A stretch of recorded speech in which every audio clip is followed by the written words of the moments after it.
Hello you guys, welcome back to my channel. I am excited for today's video because as I was digging around, sleuthing around my YouTube channel, I was doing some research, trying to get inspiration for videos to film, and I stumbled across my 20 favorites in 2020 video, and I thought it might be fun since it's been half a decade. It's literally been 5 years. I thought it would be fun to reflect back on my 2020 favorites and tell you guys if they're even still in my collection, if they are still favorites, what I think of them now, if these products even exist anymore. We're gonna get into all of it. Hint, spoiler, I do still have 7 of these products in my collection in some capacity or another. Some of them have been repurchases. That tells me maybe they are still favorites, or they really were as good as I thought they were even back then. So if you're interested, stay tuned. First, if you have yet to subscribe to my channel and you like project planning content, palette themed content, or just chit-chatting about makeup, I'd love if you'd consider subscribing before moving on. Also, don't forget to like this video and leave a comment down below, or do anything else the YouTube algorithm loves for you to do. I would really appreciate it, and without further ado, let's get into the video.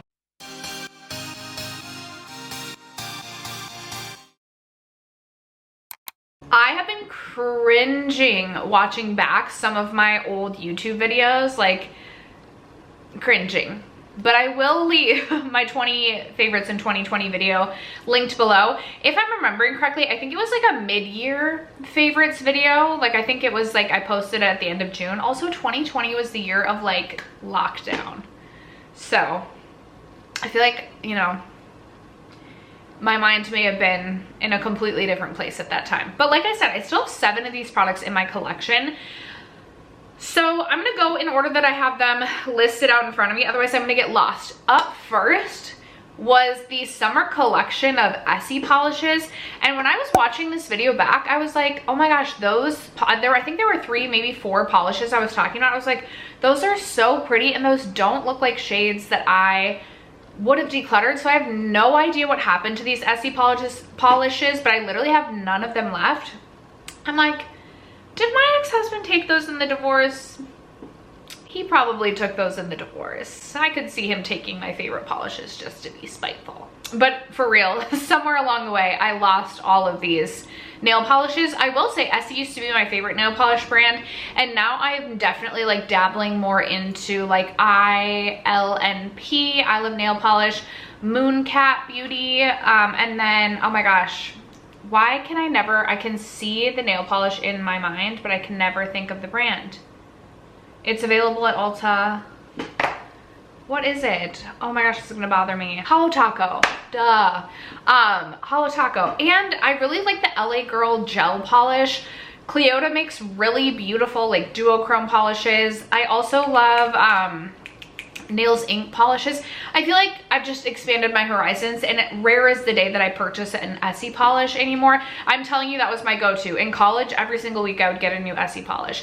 I have within the last year purchased an Essie polish, but my favorites back then, the summer ones, they're gone, they're missing. I feel like if I had them now, there's definitely one like periwinkly blue shade I definitely would still be into, so I'm very sad that that's missing. Item number 2 was the Milk Bronzing Stick, and I'm kind of surprised that this was on this list, although I do remember in 2020, I got really into Kyla Fish's channel, and I don't think she necessarily used the Milk Bronzing Stick that often, but she used a lot of cream makeup products. So I remember being more into cream makeup products at that time. I feel like I'm getting back into cream makeup products now, but that could have been part of the reason. I still had like the really large, like when Milk sold like the really large bronzing stick, I still had that. I have since decluttered that because it went bad. And then I did get another Milk Bronzing Stick in my life, a little mini, and I got it in, well, sorry, it was the mini size when they first rolled them out. Now it's just the regular size.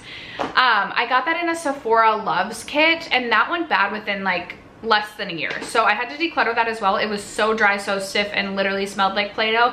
And I'm someone willing to like push the limits on expired makeup, but I couldn't get down with that.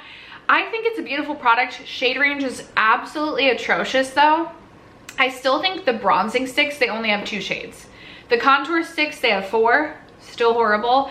But it's not a product I would purchase again, simply because like they just go bad so quickly. The shade that I used, I believe, is called Baked, and it was really beautiful.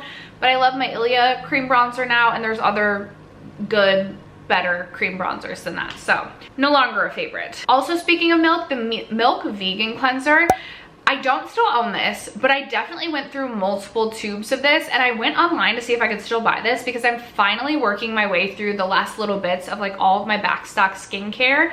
And I was like, dang, the Milk Vegan Cleanser. First of all, it came in like neon yellow packaging, which just definitely has my heart. I love yellow, and love neons. So I was like, I would absolutely purchase that again. But the only place I saw it available was Kohl's. And it was only the 2-ounce size. So I think this product is no longer, which is such a bummer because I loved that. It was a really gentle cleanser that still got all of my makeup off. If I could still purchase that, I definitely would have purchased it literally today before filming this video. Product number 4 was the Kosas concealer, which was a favorite. I ended up repurchasing it. I love that product so much. And my second Kosas concealer, similar to my first, both Kosas concealers that I own, the lid of the component broke. So I ended up having to like tape the lid back together, and then it just made using that product very difficult and very annoying. So after finishing a second tube of that, I did not repurchase that because I just had such bad luck with the components. And the second time I was closing it, like the second one that broke on me, I can confirm it wasn't because I was twisting too tightly.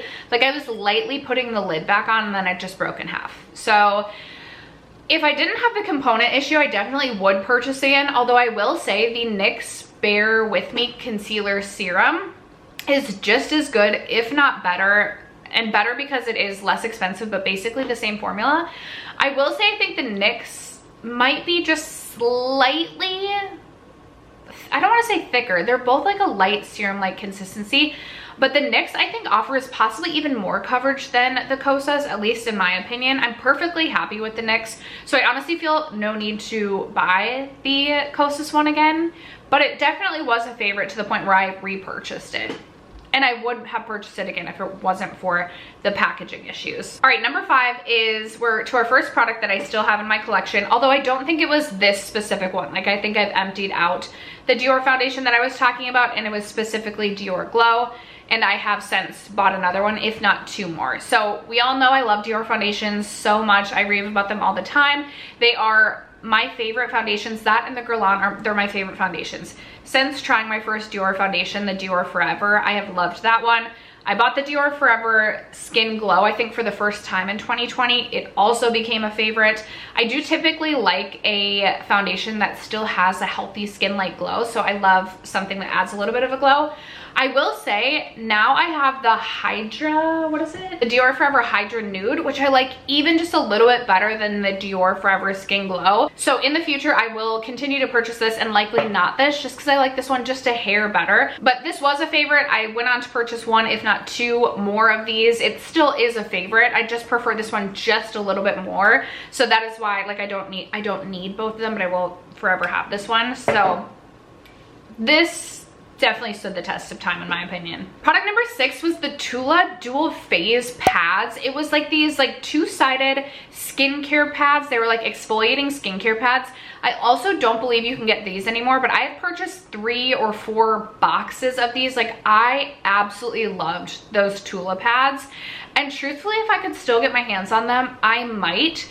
Those, of all of the exfoliating products that I've used, I feel like that one made the biggest instant difference in my skin. And there are still times that I miss having those pads. I don't always love a single-use pad product, but they're really nice for travel, really nice for just something quick and easy, but so effective. So yes, those were a favorite. If I could still get those to this day, I would probably have purchased them again before filming this video. So I do think that those would have stood the test of time had they still been a product that stood the test of time on the consumer market in general. Product number 7 was the Summer Fridays Vitamin C Serum, and funnily enough, I was just thinking this morning, I'm down to my last vitamin C serum. Again, trying to get through all this backstock skincare. A lot of it has been stuff that has either been sent to me or I got in like BoxyCharms, and I'm truly just trying to get through all of my skincare so I don't have all of this overflow. But I remember absolutely loving that Summer Fridays Vitamin C Serum. I remember it being really gentle on the skin, but again, one of those products that I truly noticed a visible difference. And I think if this is still available, I should have checked. Let's see. Okay, if it's still available, it's definitely in new packaging. Is it the same one? I honestly don't know. Did they reformulate? I don't know. Maybe I would try this one again though, because I do really like Summer Fridays skincare. And so this is something that I would try again. Product number 8 on the list is another one that I still have in my collection, but this is like my third bottle, tube, jar, whatever you want to call this. Third one of these. This is the Tula Skincare Filter Primer. So I tried this for the first time, I believe in 2020, and then I repurchased it, and then Tula has also sent me one. So like I said, I'm on my third tube of this product. I absolutely love this primer on days that I'm not going in with foundation. This is almost like a tinted primer in my opinion. It does come in several different shades. The one that I have is Sunrise, and it says for medium skin tones. I love using this when, again, I'm not going over top with foundation, but I need something that's going to help match my body to my face when I'm either tan from the real sun in the summer or tan from my fake tan in the summer and winter. That is primarily what I use this product for. This is something that I will continue to repurchase. I continue to love this. It mixes really well with the Drunk Elephant Deep Bronzy Drop, so I can get my perfect shade of bronze, and this is absolutely still a staple in my collection. The 9th favorite was the Glossier Wowder, and I totally forgot about the Glossier Wowder, but this is still available, and there is a part of me that really does want to try this again. I think once I made my way through the entire product, sometimes as a content creator, like, you just get bored of products, and as an average consumer, you get bored of products and you want to try new things. So I think I just wanted to try new powders. This isn't something that is available at Ulta. I believe you have to order it directly from the Glossier website, but I really did love that powder because it worked really nicely for my dry skin. It wasn't too heavy, and I felt like my skin like still looked like skin and didn't just look like a powdery powder face when I use this. So this is something that I would consider purchasing again. Clearly it wasn't an absolute staple in my collection to where I had to go out and repurchase it. So in terms of a stood the test of time favorite, as of this moment, it doesn't appear so. Product number 10 is another product that I do have in my collection currently. I've gone through several of these, and I'm finally almost through all of my backstock mascaras. So eventually I will get to the point where I'm actually purchasing mascaras for myself. I feel like I had so many mascaras from free gift with purchase. It just feels like you're always getting free mascara. So I've been working my way through my mascaras, but the Ilia Limitless mascara is still my favorite mascara of all time. Like, if I could only choose one mascara to use, it would still be the Ilia Limitless. I love this because of the wand. There's like 3 separate sides to it, and for curling, separating, and lengthening, it gives me everything that I need. I feel like I can get really close to the lash line and really separate and curl my lashes up. It is a phenomenal mascara. Literally has been my favorite mascara for 5 years. So that one of all of these products, and the Dior foundation and the Tula, definitely stood the test of time so far. Okay, product number 11, if I didn't have backstock hair oils, this would be the hair oil I would still be using. So I will say that in my opinion, this has stood the test of time. I just have other hair oils that I'm getting through, although the Verb Ghost Oil, this one and the Verb Ghost Oil, like, those are neck and neck for my favorites, but it is the Moroccan hair oil. I absolutely love this hair oil. I have really thick, color treated, damaged hair. Like, I have so much hair, and I just feel like this never felt too heavy in my hair, but also made my hair feel a lot more hydrated and just softer, and it just smells so good. So definitely this is still a favorite. I'm just trying to work my way through some other hair oils again, so I don't have all of this backstock in my collection, but I would still say that that is absolutely still a favorite 5 years later. Product number 12 on the favorites list is another one I have repurchased and now still have in my collection. It's the First Aid Beauty Eye Duty Niacinamide Brightening Eye Cream. I am almost through this one, and this is definitely something I would also repurchase after finishing if this is still available. I really like this because it does really truly brighten underneath the eyes. It almost has like a glowy, it does definitely have a glowy finish to it, and it just feels really nice and thin underneath the under eyes. I really like this and the Good Molecules Wake Up Eye Gel for my morning time eye cream, but this is something that I love so much I did go on to repurchase. I do love First Aid Beauty overall as a brand for skincare, so not surprising to still have that in my collection, but also have repurchased it.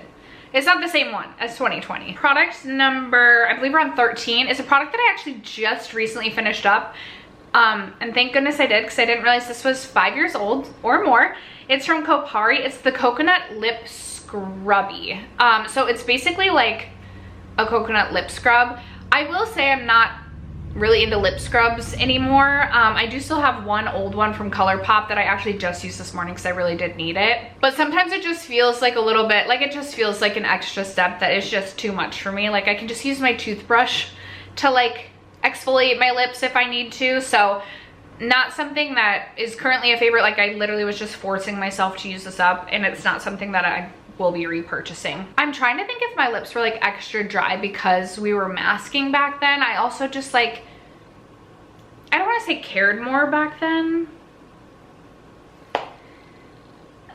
I honestly like don't know why the lip scrub was a favorite back then. Okay, then I have the Fresh Deep Hydration, oh my gosh, I'll post a picture of it, the toner.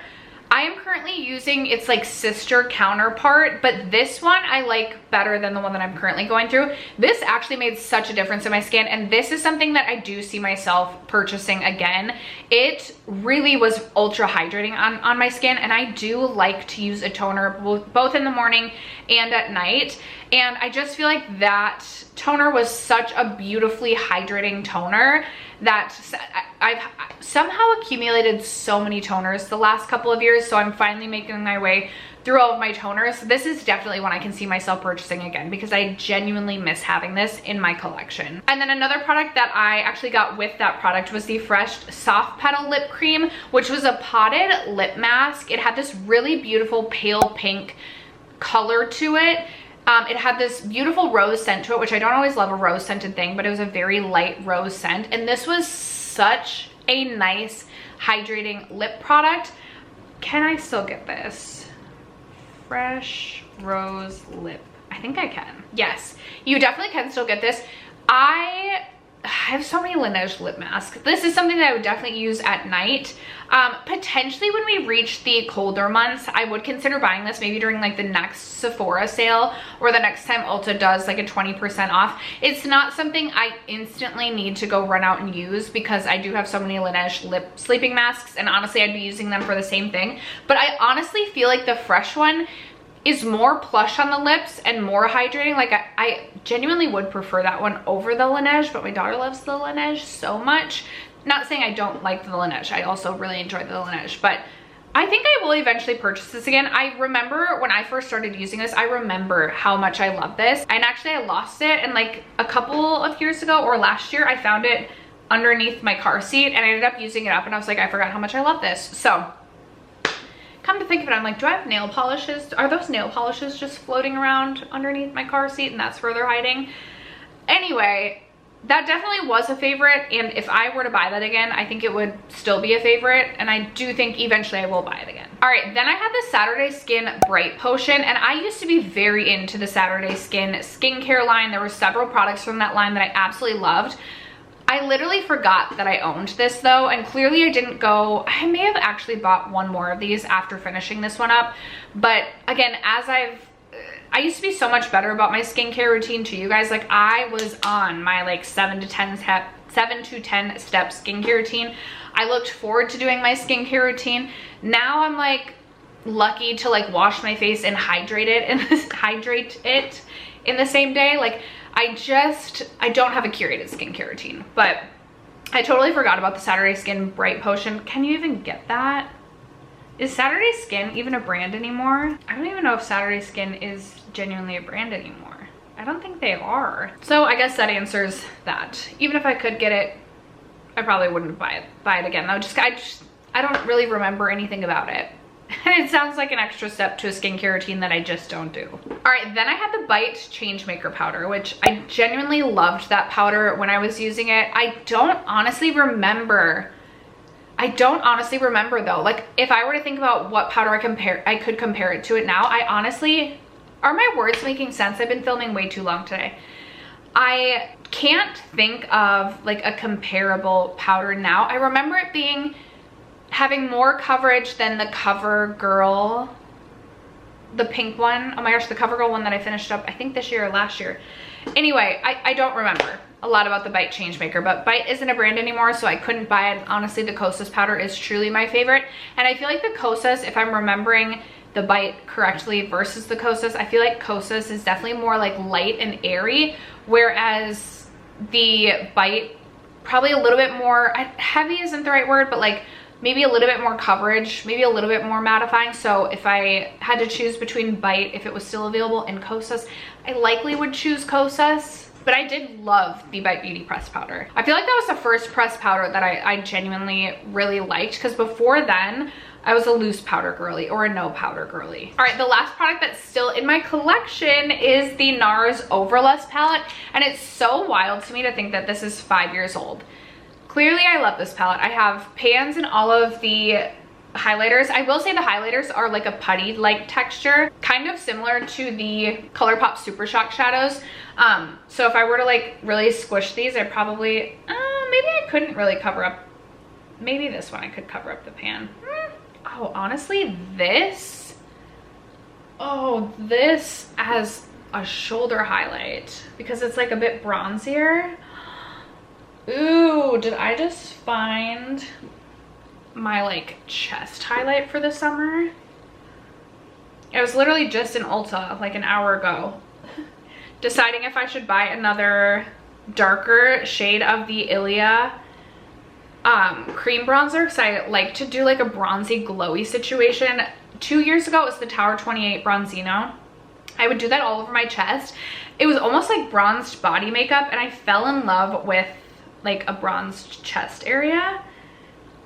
But spoiler, and we're really getting into squirrel moments here, I did not buy, I talked myself out of buying another Ilia bronzer. I was like, let's see if I like my current Ilia bronzer all over the chest and neck. And I have so many other like highlighting products that I want to see myself using as like an all over bronzed goddess situation on the body as like body makeup. I've been telling myself for years, like I'm gonna get through my Jaclyn Hill glow serum thing on the body. So I'm like, girl, let's hold off on the Ilia and like let's actually try and get use out of the things that we want to use up that are old in our collection.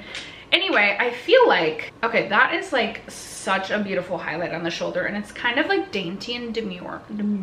Okay, I might be having to like put that all over the chest and neck next time I don't have like a sports bra on. Anyway, I was able to kind of squish that back in to cover up that pan. All that to say is I could have squished this one together to cover the pan up. I don't think the same could be said for the pink, because I love the pink so much. I feel like I've used the blushes in here a lot.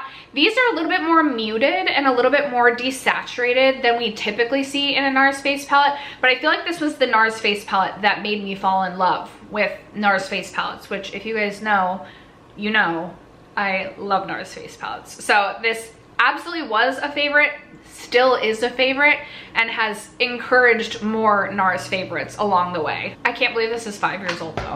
All right, and the final two products, oh, I do still have one of the last two in my collection. Well, it's not the same one I was talking about. The Clarins lip oil, which was in the square packaging 5 years ago. They have repackaged. I don't know if they've reformulated, but now they're in the circular containers components. Still love the Clarins lip oil. I finished my one up in 2020 and I tried to not repurchase. Like I tried to find less expensive lip oils to fall in love with, but I couldn't. I love the Clarins lip oils so much. This one is the black checkered one. I also am currently trying to finish off apricot. That one's in my car right now. I've been wearing that so much the last like 2 weeks or so.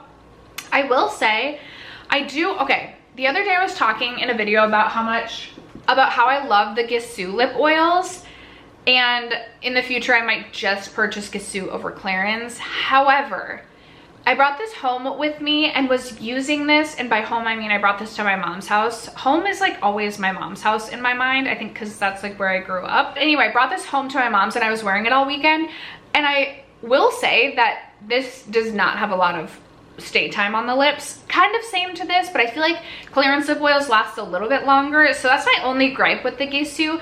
I think in the future I'd probably still own at least one's Clarins and more Gisou. Like, I do still love the Clarins lip oil. The apricot shade is such a beautiful like orangey shade for the summer. That shade is a favorite of mine. So all that to say, Clarins lip oils, Still a favorite 5 years later. I think I've gone through 4, 5, 6 clearance lip oils throughout the last 5 years. I still have 2 currently in my collection, and it's something I can see myself continuing to still repurchase. And then the final product was also a lip oil, which definitely was a favorite. Like, I was in love, and as I was watching this video, I watched me put on the Costal lip oil, which is a lip oil I'm going to talk about, in the shade Malibu, and I logged on to Sephora and I was like, I might need to buy Malibu because I loved that shade. It was this really beautiful pink shade, and I don't feel like I have a lot of other pink shades like that in my collection. It was almost more of like a cool toned, like lavender pink sort of shade. Really beautiful. And by lavender, just like a hint of lavender, not like lavender. I will also say, I swear the clearance lip oils used to be $28 and now they're $24, which rare is the day we see a product lower. Now, I don't know if they've reformulated or if there's like less product in them now. I honestly have no idea, but they're $4 cheaper now. The Costal lip oils, I do really like. Again, not very long lasting, but I think that's just lip oils in general, not very long lasting. I tend to prefer a gloss over a lip oil. However, I could see myself purchasing Malibu again. I also used to love the shade Jaws. It was a really beautiful sheer red, and I always talked about how it was the perfect popsicle lip oil. But now I have my Gisou one that I think just works a little bit better. And I also just don't need both. The Gisou one is in the shade Cherry on the Cake. And this one has a really beautiful sparkle running throughout. I'm not promising I won't ever buy Malibu again, but I definitely have other lip oils that I prefer over the Costas now. Or honestly, I feel like it's more just like I'm more into a gloss than I am a lip oil. Whereas back in 2020, I was more into a lip oil than I was a gloss, or I was into both. I don't know. Anyway, also, did the Lawless Forget the Fillers release in 2020? Because how did I not mention those? I'm looking at, no, I think that was 2021. I think that was 2021. Anyway, clearly we're going way squirrely. The squirrel brain is really out there right now. So we're gonna wrap this video up. Those are the 20 favorites that I had from 2020 and my thoughts on them now. I would love to know if you have any longtime favorites in your collection. Do you have anything that has been a favorite for 5, 10 years, however long? Let us all know what your favorites are in the comments below. Other than that, thank you so much for sticking around to watch today's video and for supporting me and my channel as you guys always do. I love you guys so much, and I will catch you in my next video. Bye.